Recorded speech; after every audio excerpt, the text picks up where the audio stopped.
thing about knowledge is it can be used for good or it can be used for evil, you see? Knowledge is just knowledge.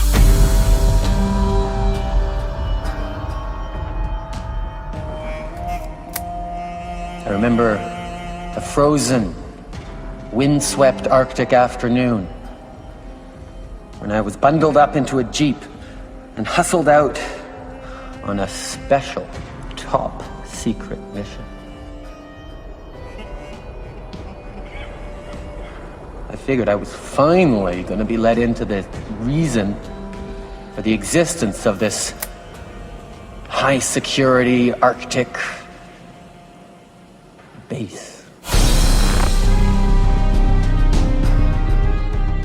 Buzz Aldrin went down there to Antarctica and he made a tweet which got screenshotted and saved by thousands of people, thankfully, before it got deleted the next day. He said that the people down here that were meeting were facing the ultimate evil or something to that effect. And there's an entire advanced civilization there, including some of the largest pyramids on Earth, right in Antarctica. We drove slowly through and past the buildings, all of them very gray, windy. And we rounded a corner and came upon a red one. We stopped. I got out of the Jeep and started to crunch across towards the front door.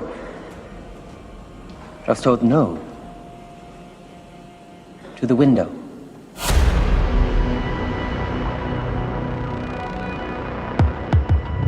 Why do you think Admiral Byrd and the Rockefellers were so much more interested in Antarctica, the South Pole, rather than the North Pole? There is a situation that began to happen during World War II where they discovered that the Nazis went down to Antarctica and built a base down there, New Schwabenland. It is beginning to look a lot like Christmas in Rockefeller Plaza.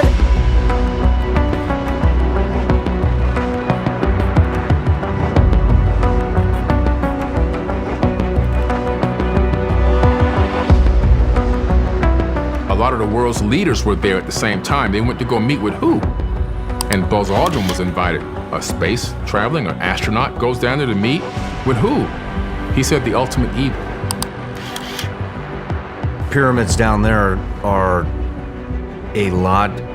they're a lot bigger than the ones in it's super megalithic. One of the pyramids is 2 kilometers by 2 kilometers by 2 kilometers by 2 kilometers of base. Oh, wow.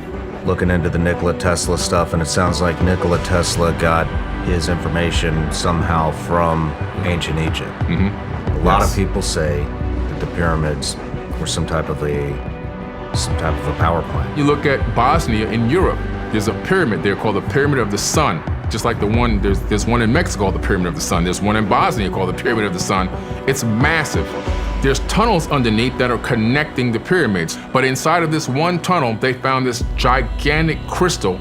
It's called the K2 megalith. And on it is written in runes, it says, "We must stand in defense until we can open the gate."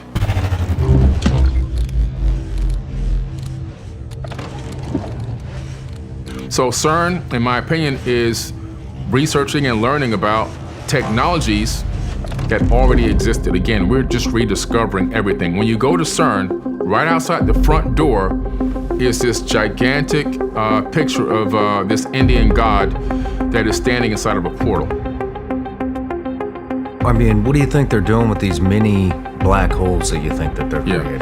People were trying to stop them from doing it, but they just kept working anyway. They didn't care. They are just, in my opinion, learning about these creation of portals, learning how to create stable wormholes, just all experimenting, just trying to figure out what type of energy can we inject into one of these holes that will stabilize it, maybe even expand it.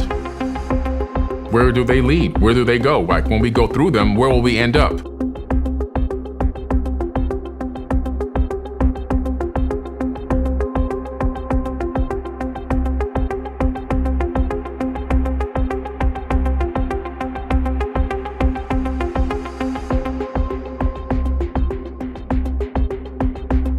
This type of research without complete oversight, to me, is scary stuff, man. I mean, you don't even know what can come through. Like, I do believe in life in other worlds and also life in even other dimensions.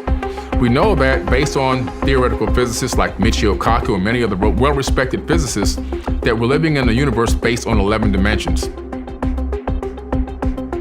Dimension is the realm that exists at a different frequency. So right now we're in the third dimension. We only can control the first and the second. The benefit of knowing this, imagine teaching your kids that everything that exists is conscious. A rock, a blade of grass, your clothing, even your book bag is aware, it's conscious. Imagine teaching them how to respect conscious things, the level of respect they will have for their personal items, understanding and knowing that everything that they interact with, everything they touch or see, has a level of conscious imbued into it. Treat everything that exists, no matter whether we think man made it or it's natural, with respect and dignity. There's this obsession with space.